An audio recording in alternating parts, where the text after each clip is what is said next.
तुम्हारी फाइलों में गांव का मौसम गुलाबी है, मगर ये आंकड़े झूठे हैं, ये दावा किताबी है।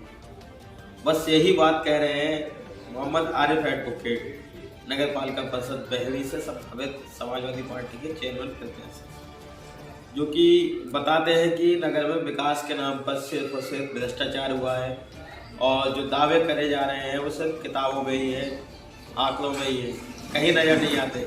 जानेंगे आरिफ एडवोकेट से कि क्या है मामला पूरा और क्या विकास कार्य नहीं हुए। आरिफ साहब, स्वागत है हमारे चैनल पे आपका। बहुत शुक्रिया हसीन भाई। जानना चाहेंगे, जैसा कि आप लगातार दावा कर रहे हैं कोई विकास नहीं हुआ है, तो दावा तो यह है कि विकास बहुत हुआ है। आपको क्यों लगता है कि विकास नहीं हुआ? ऐसा क्यों लग रहा है कि विकास नहीं हुआ है आपको? आप उस शहर में जब घूमते हैं आपने देखा होगा कि विकास क्या हुआ है। अभी आप मेरे साथ चलिए, आप जो बहेड़ी केसर शुगर फैक्ट्री है जो हमारे नगर के अंदर आता है और वहाँ का एक वार्ड भी है, वार्ड नंबर 7, वो नगर की नगर पालिका के अंदर है। अगर वहाँ के बाशिंदे इतने परेशान हैं कि टुकटुक वाला वहाँ आज भी सवारी लेके जाने को तैयार नहीं है, और आप सिंगोडिया वाले रेलवे फाटक पर पहुँचिए और वहाँ से आप चलेंगे तो वहाँ भी इतने गड्ढे हैं कि आपकी बाइक से चलने में कमर में झटके लग जाएंगे, तकलीफ हो जाएगी, बैठ कर पहुँच जाएंगे।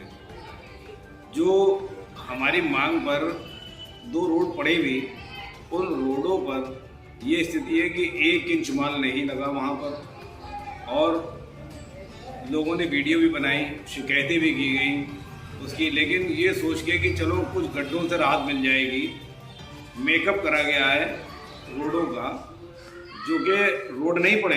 लेकिन फ़िलहाल इसलिए कि चुनावी माहौल है, चुनाव सर पे हैं और ये हो जाए कि अगर गड्ढे ज़्यादा होंगे तो बदनामी होगी।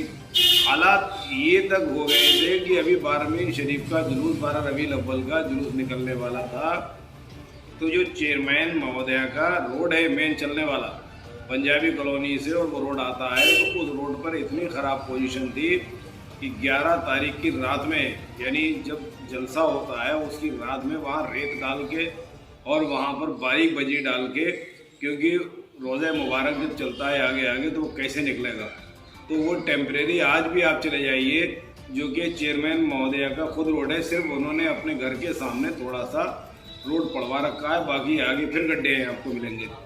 और कहीं रोड ऊंचा है, कहीं नीचा है। आप चले जाइए डॉक्टर तस्लीम बुरा साहब की दुकान के सामने रोड खुदा हुआ पड़ा हुआ है, वहाँ पर अगर पानी की पाइपलाइनें, पानी लीक हो रहे हैं, लीकेज हो रहा है पानियों में, टंकियों में पानी नहीं आ रहा है, गंदा पानी आ रहा है, तो उसकी पाइपलाइन भी अगर तुम सही करा दोगे तो कम से कम लोगों को पानी शुद्ध पीने को मिल जाता। रोड अगर टूटे हुए हैं तो वो रोडों को अगर आप संभलवा दोगे, कितने बहेड़ी के अंदर रोड टूटे पड़े हैं, आप चले जाओ इस समय देखो, उन रोडों में कोई हाल जानने वाला है नहीं इस वक्त। जानना चाहेंगे, अभी एक स्क्रीनशॉट वायरल हुआ था 300 यूनिट बिजली फ्री, उसके अलावा एक और वीडियो वायरल हो रहा है जिसमें कहा जा रहा है कि सरकारी अधिकारी ये पैसे तो मांगेगा, तो क्या मामला है ये? देखिए, वैसे तो आप मुझसे जो सवाल कर रहे हैं जवाब तो मैं उसका दूंगा ही, लेकिन ये उनसे ही पूछिएगा कि जो अभी एक ऑडियो वायरल हुआ, मैंने सोशल मीडिया पे देखा था कि किसी पत्रकार महोदय ने उसका स्टिंग ऑपरेशन किया था कि एक गरीब बेसहारा महिला है और जो ये कह रही है कि मैं मांग के अपना गुजर बसर करती हूँ, और उनसे अगर चेयरमैन पति महोदय 15,000 रुपये अगर ये मांग रहे हैं कि डूडा का ये कमरा है और डूडा के ज़रिए जो आता है अधिकारियों को पैसे देना पड़ते हैं, तो अधिकारियों को भी बदनाम किया जा रहा है। मैं तो उन डूडा के अधिकारियों से भी ये अपील करूंगा और ये कहूंगा कि आपके नाम से अगर कोई रिश्वत मांगी जा रही है तो कम से कम उनको एक्शन लेके और इस पर कार्रवाई होना ज़रूरी थी। ये छिपा नहीं है, ये तो ऑडियो वायरल हुआ है और शर्म आना चाहिए ऐसे प्रतिनिधि को जो कि चुनाव के मैदान में है और चुनाव लड़ने की सोच रहे हैं। और मैं इसीलिए कहता हूँ कि भ्रष्टाचार का बोलबाला रहा नगर पालिका में इन 5 सालों में, कि इससे साबित हो गया कि एक गरीब महिला अगर जिसको मकान भी तुम अलॉटमेंट करा के नहीं दे रहे हो और अलॉटमेंट हुआ भी नहीं है और उससे तुमने पहले से डिमांड चालू कर दी, जो मांगने वाली महिला है, ऑडियो में हम साफ सुन रहे हैं, वीडियो में देख रहे हैं, कि साहब उस महिला से पैसा मांगा गया है, तो इनके खिलाफ कार्रवाई होना चाहिए और ऐसे लोगों को तो चुनाव लड़ने का भी हक नहीं है। 300 यूनिट बिजली के मामले में क्या कहेंगे? 300 यूनिट बिजली तो अब ऐसा हुआ कि जो हमारे पूर्व चेयरमैन महोदय हैं अंजुम रशीद साहब, उन्होंने सोचा कि जब नसीम साहब ने पिछले चुनाव में जो वादे किए थे और उन वादों में जब कोई भी वादा पूरा नहीं किया, छूट के आधार पे फर्जी घोषणाएं करके वो चुनाव जीत गए थे। अब जनता ने उनको सबक सिखाने की ठान ली है, लेकिन उन्होंने सोचा कि मैं भी उनसे बड़ा झूठ बोल के देख लूँ। जो काम मुख्यमंत्री लेवल का हो सकता है, मुख्यमंत्री अगर चाहें तो वो बिजली फ्री कर सकते हैं। तो जो योगी जी ने बिजली फ्री नहीं की कहीं भी पूरे उत्तर प्रदेश में, कहाँ से 300 यूनिट बिजली फ्री हो जाएगी? ये जनता को गुमराह करने के लिए, झूठ बोलने के लिए उन्होंने सोचा कि वो छोटा झूठा है तो मैं बड़ा झूठ बोल के जो है चुनाव में आगे मतलब चुनाव जीत लूँ। लेकिन जनता बहुत समझदार है और मैंने सोशल मीडिया पे भी ये देखा कि लोगों ने ये तक लिखा कि अगर 300 यूनिट बिजली फ्री कहाँ से दे सकते हो कि बहेड़ी के अंदर, नगर के अंदर लगभग 14-15 हज़ार कनेक्शन है। 300 यूनिट बिजली का मतलब अगर 14,000 कनेक्शन है तो 42 लाख यूनिट एक महीने में होते हैं। अब 42 लाख यूनिट को अगर 6 रुपए के हिसाब से 5 रुपये 60 पैसे या 6 रुपए का उसका लगभग एक यूनिट का मतलब ये है कि बिजली दर है, कीमत है इसकी। तो आप उसका हिसाब लगा लीजिए, कम से कम 2.25 करोड़ रुपया, 3 करोड़ रुपया एक महीने के अंदर कहाँ से नगर पालिका से अदा कर दिया जाएगा। और 12 महीने के अंदर 12 36 करोड़ रुपया हो गया। 5 साल के अंदर 36 करोड़ को और 5 से अगर गुणा करो तो 180 करोड़ रुपया कहाँ से आएगा? ये सिर्फ एक चुनावी मतलब ये है कि शगुफे हैं और ये झूठों में आपस में कंपटीशन चल रहा है कि एक ने छोटा झूठ बोला, थोड़ा झूठ बोला था। उन्होंने ये वायदे किए थे कि मैं 5,000 महिलाओं को यहाँ वॉशिंग मशीन को सिलाई मशीन दूंगा, यहाँ मैरिज हॉल बनवाऊंगा, यहाँ पर गरीबों की लड़कियों की शादी करवाऊंगा। कोई भी एक वादा पूरा नहीं किया। तो अब पूर्व चेयरमैन महोदय अंजुम रशीद साहब, उनको जिनको जनता नकार चुकी है, उन्होंने अपने सोशल मीडिया पर ये एक शुभा छुड़वा दिया, एक फर्जी घोषणा करा दी कि 300 यूनिट बिजली हम बहेड़ी की जनता को देंगे। अब मैं थोड़ा सा आपको बताना चाहता हूँ कि इतने बड़े जनता के हितैषी हैं जो 180 करोड़ रुपया बैठता है 5 साल के अंदर, जो नगर पालिका का बजट भी नहीं है, नगर पालिका की संपत्ति भी नहीं है। उनके पास अपना एक मैरिज हॉल है, उस मैरिज हॉल को कम से कम आज से ही जनता के लिए फ्री कर दें। हम मान लेंगे कि ये बहुत समाज सेवी हैं, लोगों के लिए काम करेंगे। जिस मैरिज हॉल पे वो किराया लेते हैं, जो उनका मैरिज हॉल है, उस मैरिज हॉल को फ्री कर देना चाहिए अगर जनता के हितैषी हैं। ये फर्जी घोषणाएं अब जनता समझ चुकी है, उनके बहकावे में आने वाली नहीं है। वादे बहुत हो रहे हैं नगर पालिका बहेड़ी में, देखा जाए तो हर प्रत्याशी अपने स्तर से बड़े बड़े वादे कर रहा है। तो आरिफ एडवोकेट का जनता से क्या वादा है? देखिए, मैं तो आपको बता चुका हूँ, मैं कोई ऐसा वादा नहीं करता हूँ जो कि कल को समाज के अंदर मैं जाऊँ और समाज मुझे झूठा कहे और ये कहे कि साहब ये झूठ बोल के जीत के आ गए, दोबारा उनको मौका नहीं मिले, जैसा कि जनता सबक सिखाने जा रही है। मैंने शुरू से ये कहा कि हम बहेड़ी के अंदर बिजली की बहुत बड़ी समस्या रहती है, ट्रांसफार्मर जो है फूक जाते हैं। तो हमने ये कहा था कि हम 4 मोबाइल ट्रांसफार्मर, वो भी नगर पालिका के जो बजट आता है उस बजट में से अगर ट्रांसफार्मर की कीमत सरकारी 3 लाख रुपए की है, अगर 4 ट्रांसफार्मर हम मंगवाएंगे मोबाइल ट्रांसफार्मर, वो नगर पालिका के बजट से आसानी से हम लोग कर सकते हैं। वो नगर में अगर कोई भी समस्या होगी तो वो ट्रांसफार्मर फूकेगा, वो ट्रांसफार्मर जाके लग जाएगा और उसके बाद जब सरकारी आएगा तो बढ़ जाएगा। हमने ये कहा था कि एम्बुलेंस की व्यवस्था है, जो एम्बुलेंस 102 और 108 हैं। अभी जब कोरोना का समय आया था बहुत बड़ी परेशानी पड़ी और एम्बुलेंस अवेलेबल नहीं हो पा रही थी, तो हमने कहा 2 एम्बुलेंस नगर के अंदर नगर पालिका में खड़ी रहेंगी नगर के लोगों के लिए, कि अगर 102 और 108 अवेलेबल नहीं है तो नगर की एम्बुलेंस जो है नगर के लोगों को लेके जा सकती है। हमने ये भी घोषणा की थी कि जो बहेड़ी के अंदर जल समस्या है, बहुत बड़ी समस्या है, जो लोगों का लाखों करोड़ों का सामान खराब हो जाता है अगर पानी जब जल भराव होता है।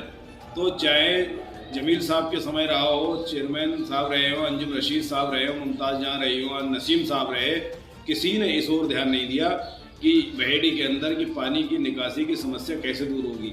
तो वो पानी की निकासी की समस्या सबसे पहले दूर होगी। मीना बाजार टापू बन जाता है, तलपुरा टापू बन जाता है, लोग बच्चे स्कूल को नहीं जा पाते हैं, नमाजी नमाज पढ़ने नहीं जा पाते हैं। आज ये बड़े बड़े वादे दावे करके और मतलब ये जनता को बेवकूफ़ बनाने का काम कर रहे हैं। लेकिन ये हमने सोचा कि यहाँ से हमारे बहेड़ी का जो पानी शहर के अंदर से निकलता है उसके रास्ते हैं, वो यहाँ से ले जाके सीधा नाला घोड़ा का पुल आगे पड़ता है, वो जाम से आगे जाके गुरुद्वारा के पहले वहाँ जब जाके सीधा नाला निकल जाएगा, पानी का बहेड़ी के अंदर जल भराव नहीं होगा। जो रोडों की समस्या है यहाँ पर, जो खंबे नगर पालिका लगवा सकती है वो खंबे जो है नगर पालिका में है। तारों की समस्या है, हम सोलर प्लांट भी बहेड़ी के अंदर लगवाने की कोशिश करेंगे, क्योंकि मेरा भांजा इंजीनियर है। मैंने उससे पूछा भी था अभी कि जो आप सोलर प्लांट लगाते हो, बड़ी बड़ी फैक्ट्रियों में बिजली देते हो आप अपनी, उस बिजली का रेट क्या है। तो उसने मुझे बताया कि बिजली हम जो है सस्ती देते हैं, गवर्नमेंट का रेट महंगा है।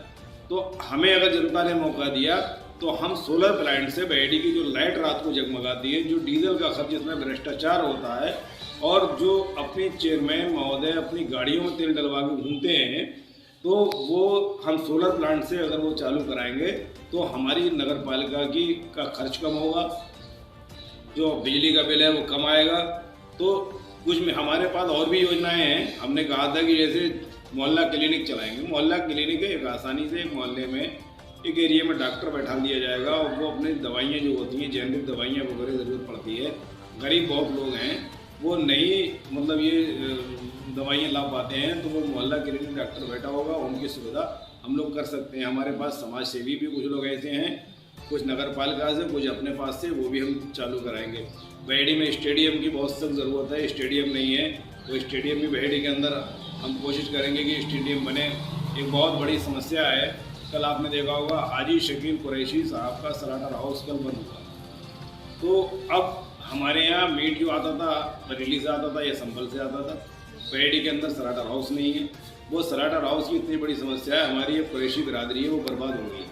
अगर वो अपने जायज़ तरीके से वो अपना मीट काटते हैं पड्डे का, लेकिन मैंने अभी 4 दिन पहले की बात है, किसी के यहाँ शादी बारात में एक मीट की ज़रूरत थी, उसको एक कुरैशी समाज के व्यक्ति से उन्होंने मीट लिया, पड्डे का मीट पकड़ा गया, पड्डे वहाँ पकड़े गए, लेकिन वारी पुलिस और ले जाके पूरा सीसीटीवी कैमरों में भी जा सकता है कि वो पड्डे पुलिस ले जा रही है और मीट पड्डे का है, और एक गाय लाके थाने में खड़ी की गई। और उनका उस दिन जिस दिन पकड़े गए उस दिन पशु क्रूरता अधिनियम के तहत उन पे 41 का नोटिस तामील कराया गया, मुकदमा लिख के। फिर गाय का मीट कहाँ से आ गया, और एक गाय लाके खड़ी की, उनमें एक पड्डे को हटा के गाय खड़ी कर दी, फोटो खींचा और 358 CS एक्ट में उनका चालान कर दिया गया। ये अन्याय बहेड़ी के चेयरमैन की जिम्मेदारी है। पूर्व चेयरमैन के टाइम से सलाटर हाउस बंद हुआ था। सलाटर हाउस बहेड़ी में अगर होता तो ये कुरैशी बिरादरी बर्बाद नहीं होती। हमने ये भी घोषणा की है कि ज़मीनें हमारे पास हैं, नगर पालिका की ज़मीन से अलावा भी हमारे पास प्राइवेट ज़मीन है, हम उसमें सलाटर हाउस बनवाएंगे। लाइसेंस के लिए जो मानक होगा, गवर्नमेंट का जो मानक है उसको पूरा करके यहाँ कुरैशी बिरादरी जो बर्बाद है, जो हमारा समाज मीट खाने के लिए परेशान है, तो जो लीगल प्रक्रिया है वो उसको अपना के हम सलाटर हाउस बनवाएंगे बहेड़ी के अंदर। हमारी तमाम योजनाएं ऐसी हैं कि स्टेडियम भी हम करवाएंगे यहाँ पे। हमारे पूर्व चेयरमैन जो मौजूदा चेयरमैन पति हैं, उन्होंने एक घोषणा की थी कि बहेड़ी के अंदर हम अल्लाह के जो वली है, शाहगढ़ में अली शाह मियाँ साहब हैं, अकबर शहीद बाबा हैं, मौला शाह मियाँ हैं, दादा मियाँ हैं, ख्वाजा खुर्शीद ख्वाजा ज़हीरुद्दीन दादा मियाँ हैं, मामू मियाँ हैं, हमारे जमनी वाले दादा मियाँ हैं, जो बहेड़ी के हमारे उनका साया हम लोगों के ऊपर है। हमारी बहेड़ी महफूज है उन लोगों की वजह से। उन्होंने ये वादा किया था अपनी वीडियो में कि साहब मैं चेयरमैनी के इलेक्शन के बाद में पहला बजट पास करके और इन वलियों के नाम से गेट बनवाएंगे। आज तक उन्होंने कोई गेट नहीं बनवाया। जो इंसान अल्लाह के वलियों के बारे में झूठ बोल सकता हो तो उसके लिए और झूठ बोलने क्या ज़रूरत है। जो अल्लाह के वलियों से नहीं डर रहे हैं तो वो जनता से सोच रहे हैं कि हम तो झूठ बोल के जीत गए थे, लेकिन अब की जनता ने मतलब ये सबक सिखाने की ठान ली है। और ये हालात है कि आज घर घर जाके और उन गरीबों को जलील करने के लिए 500 रुपये और 200 रुपये देने का काम किया जा रहा है, समाज को बदनाम किया जा रहा है। और कल को ये कहेंगे साहब हमने 500 रुपये में तो वोट खरीदा है, कहाँ से सड़कें बनेंगी, कहाँ से नालियों की सफाई होगी, जब नालियों की सफाई होती नहीं, पैसा निकाल लिया जाता है, इस सब चीज़ को भ्रष्टाचार को दूर किया जाएगा। हमें जनता ने मौका दिया तो पारदर्शी काम होगा। जो भी नगर पालिका का बजट होगा बाकायदा अखबार के अंदर हम उसको शाया कराएंगे। आमदनी और खर्च वहाँ के नगर पालिका के पटल पर रहेगा कि इतनी इनकम इतना खर्च पता लगेगा। उसको जो आगे तक अगर हम खराब करेंगे तो जनता हमें भी सबक सिखाएगी। तो ये थे हमारे साथ आरिफ एडवोकेट साहब जो बता रहे हैं।